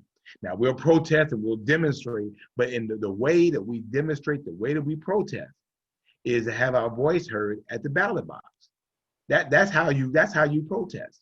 Because at the end of the day, I mean, marching is good and protest is good, but in the end, it has to be about your voice being heard. And so, you know, we have runoffs. We're in the middle of a jungle primary, which is the craziest thing I've ever heard of in my entire life. But the interesting thing about that race in particular is that the person that is selected takes office immediately because they're filling an unexpired term. Why is that important? It's important because we also have a Supreme Court pick that we might need somebody to weigh in on immediately. So, you know, every election is important. I know they say that, you know, but I mean, this year, I just think that the ramifications, the consequences, as someone says, all elections have consequences. We're living the consequences of an election some years ago. And I just not for repeating what we've done already. So we know early voting is starting. People are already receiving ballots and voting. Is early voting the way to go? How do we get our folks to show up? We know that if we show up, we can change things. I've told people very clearly, although it's a little departure from where we are, don't wait till election day. I mean, you just don't know. And in Savannah, for primary, we had so many issues that were going on, and machines were breaking down and all that kind of stuff. I don't know whose fault it was. I don't care. The fact is that don't wait till election day. We're in the middle of hurricane season here. And, you know, we've had a very strange and active hurricane season. You know, I did the absentee ballot for the first time at the last election. I just got my absentee ballot in the mail. I'm going to complete it. and then I'm going to take it and drop it in a drop box at the voting. That way, I'm sure that our vote will count. Here in Savannah, our distribution center for the post office is moved, so mail often going in Savannah has to go to Jacksonville first and then come back to Savannah, which makes absolutely no sense. So don't risk it. I tell people early voting, take advantage of it. If you want to be in person, go ahead and do it now. Do not leave things to chance. And we've had a record number of absentee ballots issued, and we're just telling people, go ahead and be very deliberate about it, very, very judicious about it. Go ahead and get it done. And next year you can vote in person if you choose to do it. But this year, we're living in some different times and we have to do some different things. And I agree with that, Mayor. I tell people to early vote. And like you, this year was my first time voting by mail. It was simple, it was easy, and I did drop it off then. I'm going to drop it off again. The thing that we have to fight at the state capitol is in the form of voter suppression is consistent chipping away at the number of days for early voting. It went from 43 to 21, and then we had to stand our ground, so to speak, and hold that 21 days because they were trying to push it back to 14, and we were saying no. That's the one form of voter suppression. The other form is these new voting machines and the backdoor deals, and your friends own the company where we're getting the machines from, and then you got to buy a certain type of paper. That's another vendor. So it's the consistent fight against chipping away at our voting rights. So I tell people to vote early and vote often and vote down the line. And that means every election, every time. The one thing that I do is, and I used to get out there and even as a candidate and campaign and wait, because I was a notorious for voting on election day. I've gotten to the point now where no, I'll go ahead and vote. I'll vote early, and then I'm going to help somebody else. Because if I free myself up to helping somebody else and then missing the vote for me, I've seen the race in my city. After I left the city and went to the state capitol, I saw a candidate run for city council. He forgot to vote for himself and lost the vote by one election by 1 point. So from that time until now, I said, okay, no, I'm voting early. And then I'm going to help somebody else vote, so I don't have to worry about my vote. My vote is already cast. So if we continue to send that message out, vote early, vote often, vote down the line every time, then we can get the turnout and get the results that we're looking for. I know this was the earlier primary was my first time voting by mail, but I loved it because I could research everything. I could look it all up before I did anything. You took your time. You didn't feel stressed out about anything. You could ask the questions that you needed. And even now we have referendums on the ballot, and people need to know. People have questions that they need to know how to respond, and that gives you time to do that. It gives you time to do that, and it's almost time. I can't believe it. I thought when I first saw the hours, I was like, oh, that's going to be too long. We're going to run out of things to talk about. But we could talk for another good half hour, but we are almost at time. Everyone has been asked to make a plan. My plan to vote, I'm voting the first Saturday of early voting at the office right near my house on Memorial Drive. We know that State Senator Tanya Anderson has given her vote. If everyone can give their plan to vote. Representative Cody, how are you planning to vote this election? You're on mute. Okay. Okay. I'm going to vote early. I went out and got me a bullhorn. I'm going to go in my neighborhood and get on the top of my husband's truck. I'm going to wake everybody up in my entire district. It's 6,000 people in my district. They will not sleep the whole month of October until October the 30th. I'm going to thank you for State Senator. Thank you for this about our ministers, because so many ministers are afraid of losing their 501c3. I'm going to get on the bullhorn, and I had to borrow it from a man that is a cattle owner. He told me to make sure I bring it back. But if you hear anybody say the lady went to jail for the bullhorn, it will be me. I'm going to have to say goodbye to everyone. I got to go. Thank you all. Thank you you. all so much. Bye-bye. Thank you. Yes, Mayor, ma'am. Mayor Johnson, what's your plan? Well, we were able to work with our board of registrars to be able to have voting boxes, secure voting boxes, 4 in the city of Savannah, 4 in the unincorporated county. And so I'm going to vote, and I'm going to have a pop-up socially distanced party at one of these boxes. And I'm just going to ask people to bring theirs, and they let them drop it right there. We're going to do it at the same time. We have to be intentional about this.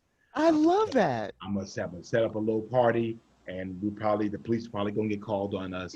But we're gonna be loud, we're gonna be quick, and we'll have these drop-up parties and say, hey, go ahead and fill Bring it today. That's right. And hopefully partnering one of our folks, say, hey, they have limousines, go ahead, take a ride in limousine, go ahead and drop this in. We cannot leave anything on the table. When it's all said and done, we have to make sure that we have done all we can.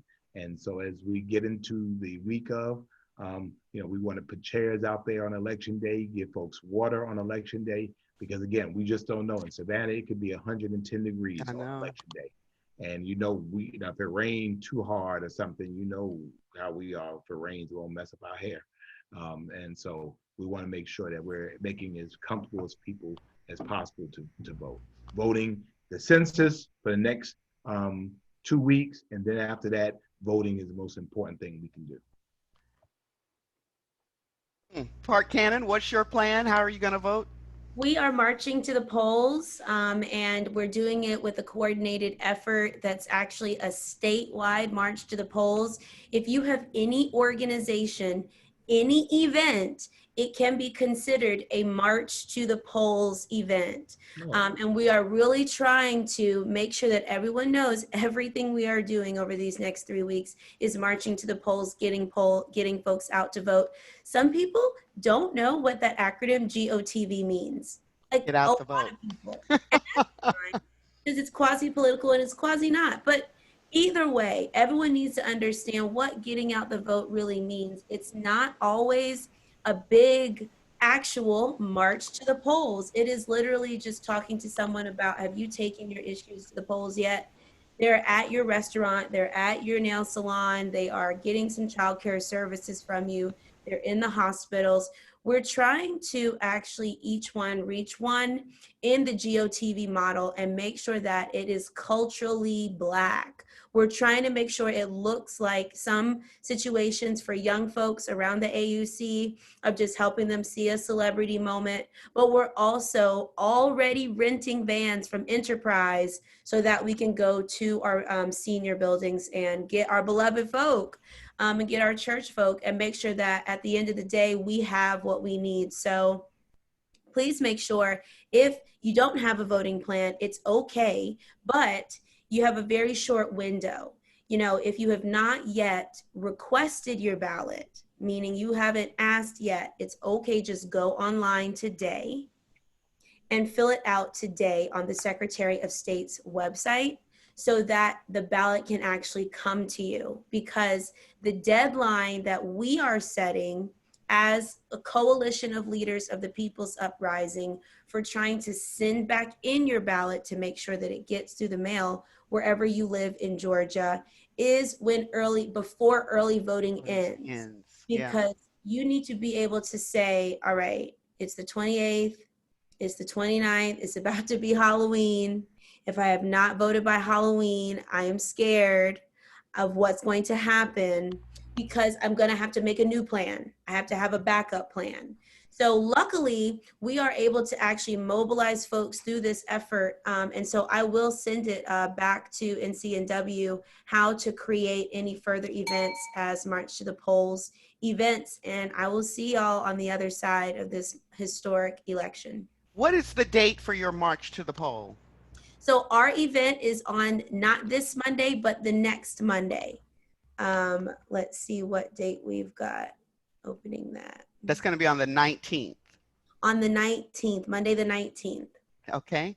And Ms. Harris-Harrell, what's your plan? Okay, so my plan is, first of all, I do want to just say that voting starts, of course, on Monday, October the 12th, and it goes through October the 30th. And I am in Henry County. So our plans are, we're going to have actually an event, and it's called March to the Polls to Vote. And that's going to be the day that I'm actually going to vote for myself and vote for all candidates down ballot. I'm going down ballot. We will have a big event where we are bringing, we will actually have our Reverend Warnock will be in Henry County to march with us on that day to the polls, and we will have several other guests that will be there. So we're excited. This is going to be a big, huge event, and we're trying to get our young people really engaged. Our young Dems and everyone will be participating with us. But we just want to make sure also that people can also know that they can track their ballots. We are encouraging people to drop we have ballot boxes as well, so they can drop their ballot in the ballot. I'm not encouraging anyone necessarily to mail. We're also providing transportation to the polls. Our churches are providing transportation to the polls, and so we're doing that. And so it is a collaborative effort between many organizations in our community to make sure that we get everyone to the polls to vote. And we're encouraging everyone to vote early. Don't wait till November 3rd, to vote early. That is the most important thing, is to vote early. And Senator Anderson, what's your plan to vote? Well, I do have my ballot. I am sending it in, and no, I'm dropping it off. I'm dropping it off like I did in June. But I am also proud to say, I don't want to steal my president's thunder, Ms. Sharah Denton, but the state NCNW, all chapters, we are doing Saturday voting, voter empowerment day on that Saturday, every chapter in the state. We are encouraging people to stay in line. We are providing snacks. And if someone needs to step out of line to use the restroom, we'll be standing in their stead so they get back. But we are encouraging people to stay in line on October 21st, the mandatory Saturday voting day for the state of Georgia. And so I'll have my vote cast already, and I'll be able to, as I said, to help someone else cast theirs. Well, again, everyone, I have so enjoyed my Saturday morning talking with you all about voting and about the future of Black people in the United States. And I couldn't have enjoyed it more. I've learned a lot, and have just very much so enjoyed the way that I spent my Saturday morning. And I hope everyone else enjoyed this conversation and learned a lot. Yes, I want to thank you for a great job. We could have used you for the presidential and the vice presidential debate. I know you wouldn't have played all that talking over you. No, I would not. I want to thank you for being a great moderator, and thank you so much for the opportunity. Thank you so much, Van Johnson. So I also want to give a shout out to my cousin Everett Talbert, who is on the line. Mayor, I put in the chat, he's a Savannah resident, and I need you to use him. He is solid because he comes from good stock. Did you hear me? And I appreciate you. Why don't you just go ahead and holler just one good time? Why don't you just go ahead and get it all out? when you think about, go ahead and get it out. I'm done. When I think about the goodness of Jesus and all he's done for me, that's what you're talking about, Mayor. I'm gonna stop. I'm gonna pump my brakes. No, go ahead and get it out. All right, Ms. Denton. Thank you. Thank you to the Thomas. National Council of Negro Women as well. Thank you so much, Ms. Kipling, and everyone that was represented today. And like my sister, Senator Tanya Anderson stated, we will be having Voter Empowerment Day on October 24th, and all sections will be participating to provide water, snacks, stand in line, encourage them to stay in line. As you see, I have my shirt on today, and I still vote because no matter what's going on, we still have to let our voices be heard and vote. And we do not want anything to keep us from voting. And if we want to make a change, we have to be the change. So I just want to thank all of you for your participation on this Saturday morning. Before we go, I want to say, I hope you all learned some valuable information today. I hope that you've been empowered and encouraged to vote in your particular communities. I want to thank Savannah, Atlanta, Valdosta, everyone being presented today, because you did not have to do it and you did it anyway. And I just appreciate you so much. And I'm saying it as the president of NCNW Georgia. Thank you, thank you, thank you. Before we go, as we go out, we will be showing our video again from our supporter dress, because the sound was out earlier. So, you know, with virtual everything, you have some tech issues at times, and we'll close out. But this will be uploaded to our YouTube page and shared so that you can replay this in your communities. Be empowered, be encouraged, because we have to vote. Our future depends on it, and we can't do without one another. So thank you all for everything you guys have done to be that change in the world and to represent your communities on this virtual town hall. Thank you so much.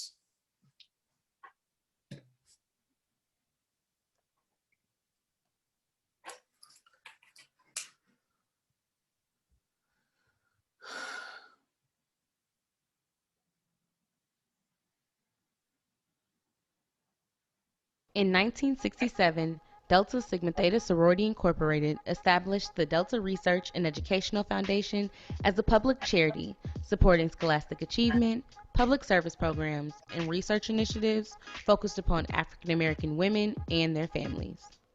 Today, DREF remains strong, vibrant, and poised to meet 21st century challenges with the same unwavering spirit and dedication the sorority originally envisioned.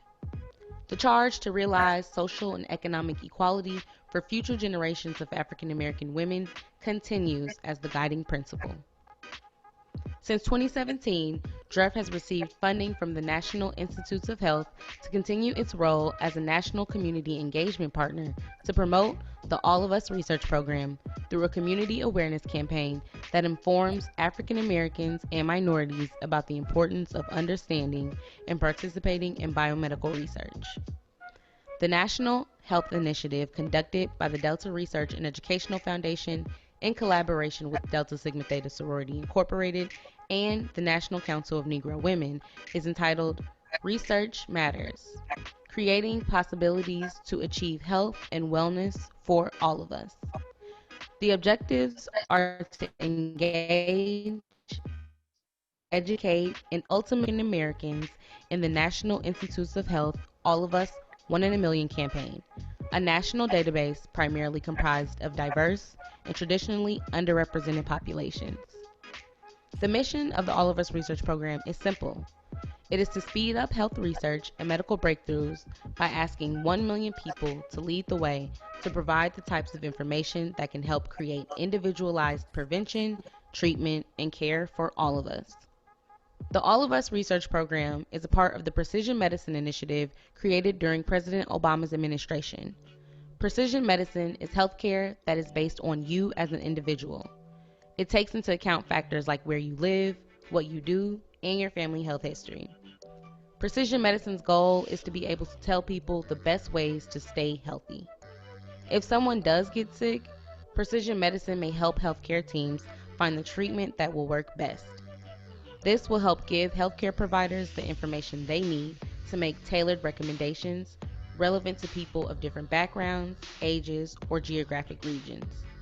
African Americans continue to have some of the highest incidence, prevalence, and mortality rates from chronic diseases such as cardiovascular disease, diabetes, obesity, hypertension, mental health, and HIV/AIDS. Yet we comprise only 5% of clinical trials participants in America. Our focus and objective is to create awareness about how research matters in closing the health disparities gap. DREF seeks the assistance of national organizations, local chapters, sections, community leaders, and organizations to make the All of Us research program a successful endeavor. The influence, leadership, and participation of the aforementioned groups are needed to assist in promoting this groundbreaking opportunity. Individuals, groups, and organizations are welcome to assist with conducting and/or identifying outreach activities. Training, materials, and monetary resources may be available to support groups and organizations with approved collaborations. Please send an email of interest to researchmatters@deltafoundation.net outlining upcoming activities and events in which the All of Us research program can be included. For more information, please visit www.joinallofus.org/DREF.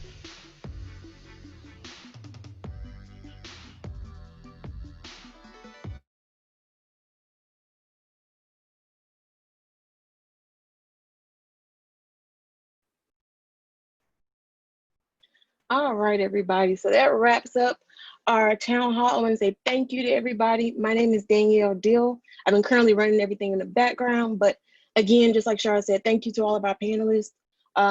Me personally, it has been an honor to sit and listen to all the feedback, all of our leaders. Again, another current resident of Savannah. So I started in Atlanta and moved to Savannah about 3 years ago. So I currently serve as the third vice president of the Savannah section, as well as the chair for the state youth and collegiate committee. So it was my pleasure to sit in and listen to all of the ideas, all of the plans, and making sure everyone is ready to vote and is aware of all the issues that we have happening within our communities.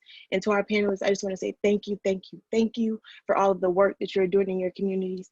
And we are so grateful. And have a great weekend, everybody. Make sure you go out and vote.